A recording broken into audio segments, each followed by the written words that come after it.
Krista ở tiếng mẹ ly cả ta như ha yên lạc chính nê tăng bầm mẹ Giêsu tôi quên yang kỳ lấy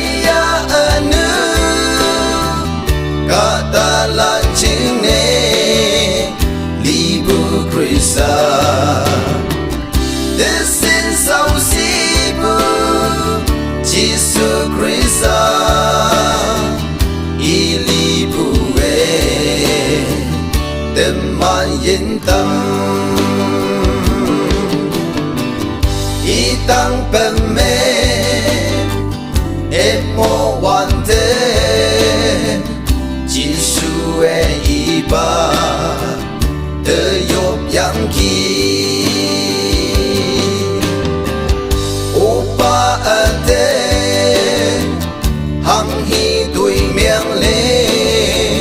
iman de ame when tao se yo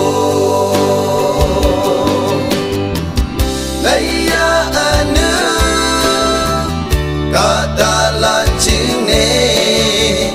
libu Krista this is our sibu Giêsu Krista ilibu tâm man yên tâm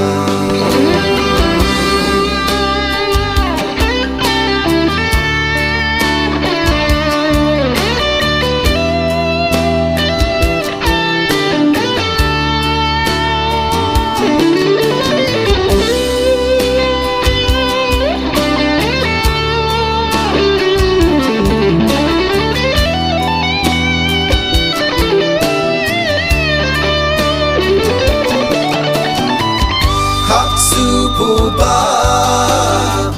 bơ pu yi nam pu Giêsu Krista tôi quên yang kỳ nu nu se bu cả tô như mê ili pu tôi quên yang kỳ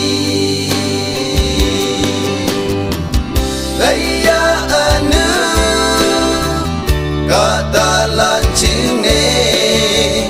libu Krista this is our